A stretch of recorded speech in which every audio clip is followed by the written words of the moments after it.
My name's Faith, and I just have always kind of wanted to start a YouTube channel.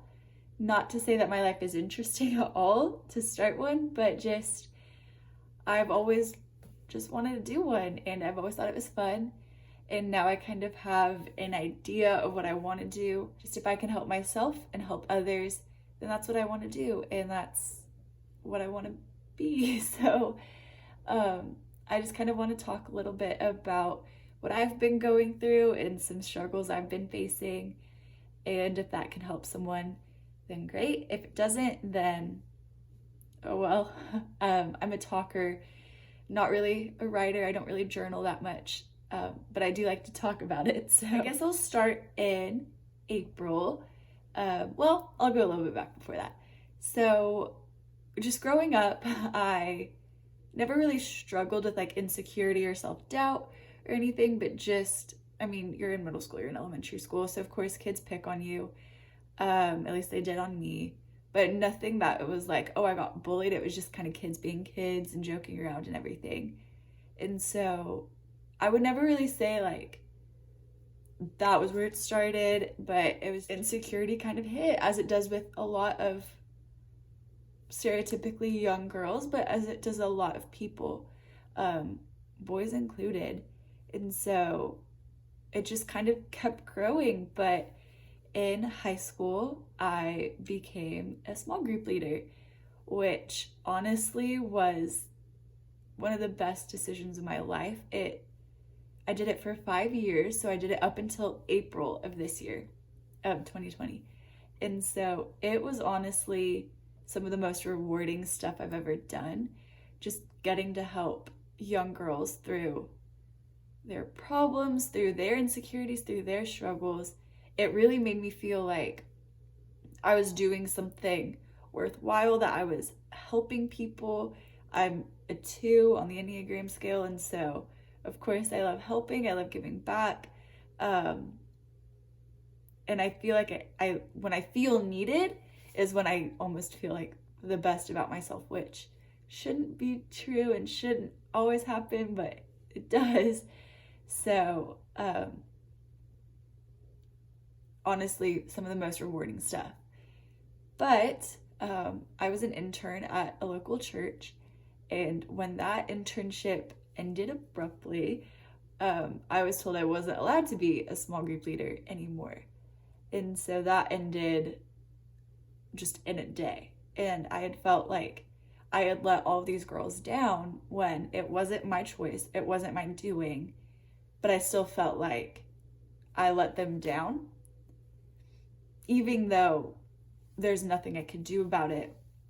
And yeah. And so I had just felt so badly like I had let them down. It kind of put a damper on me.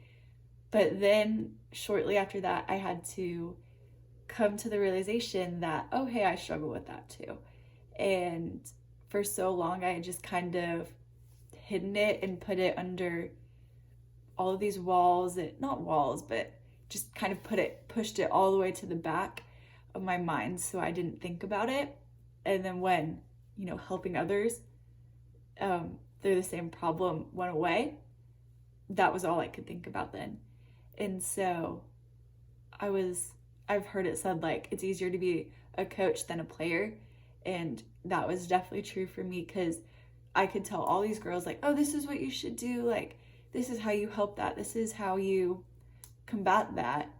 But then I wouldn't do it for myself. And I completely forgot how to do it for myself, because I truly, I would not think about it because I would be so focused on helping them.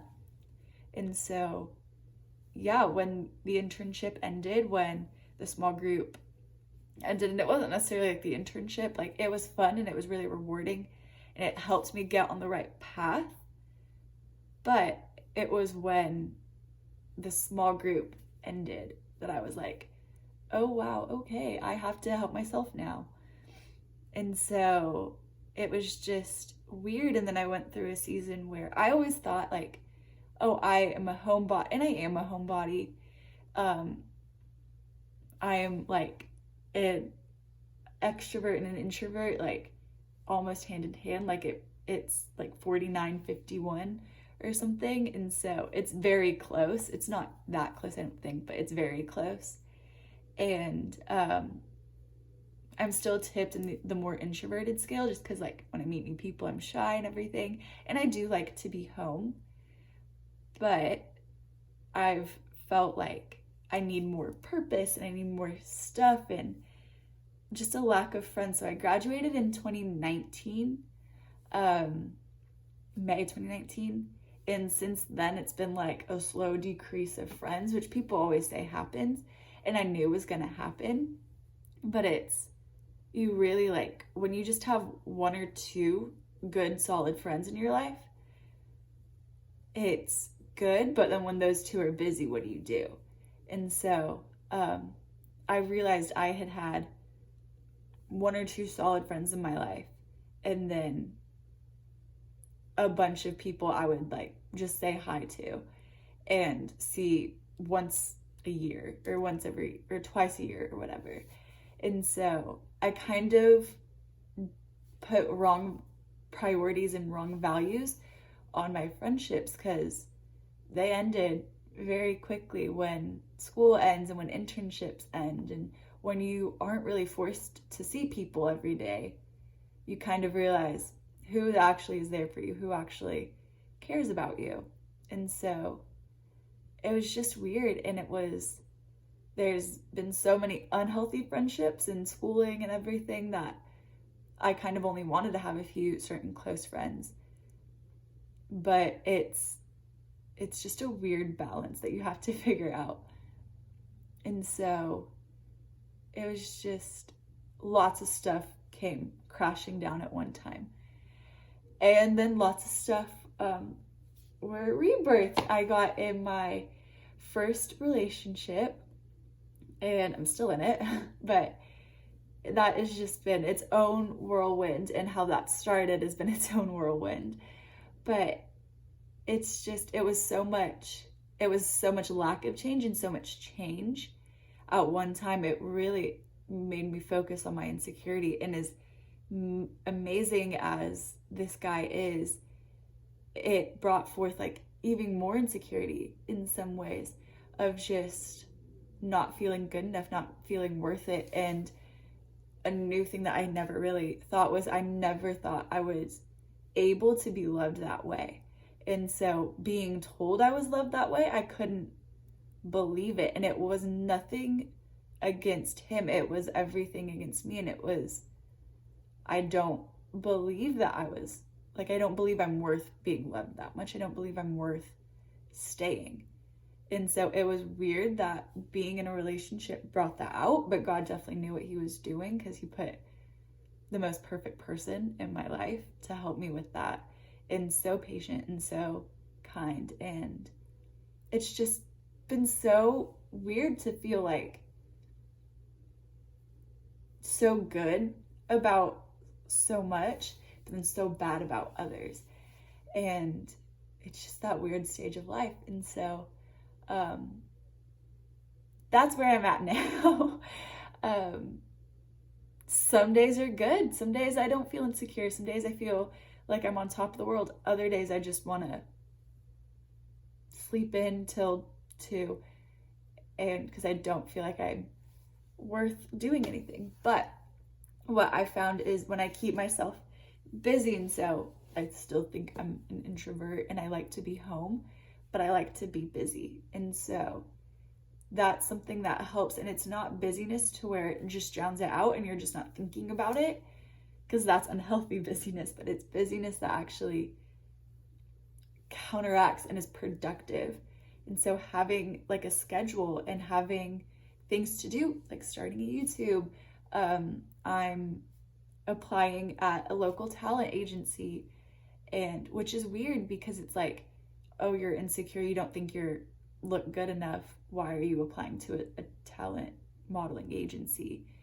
And it's not to say that I think, oh, I'm this hot stuff that should be walking all the runways. I don't want to do stuff like that, but just to feel confident, because it's good to do stuff that's out of your comfort zone, that kind of scares you a little bit, because it will make you feel confident and it will just be good. And if you go into it with the right expectations and you ask God to raise your expectations, but not only to raise them, but to meet them, I truly believe that He will. And so that's kind of what I want to do, is just track what I'm doing. And right now, I'm not really sure.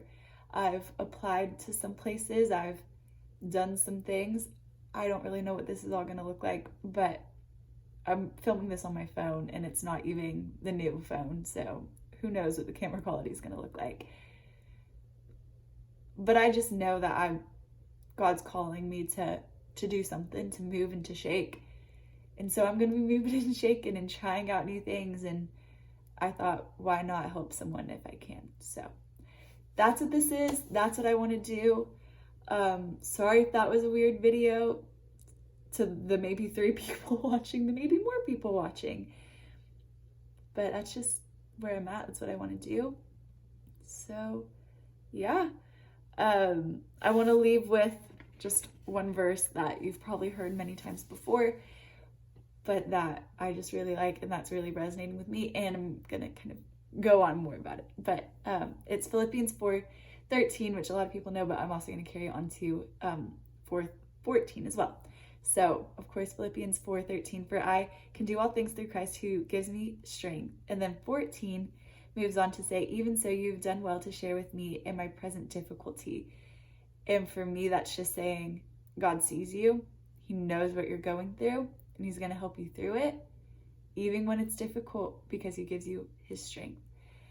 So, yeah, I don't know what this is going to look like, if this is going to continue past one video, but I don't know. God's got me, He's got you, He's got all of us.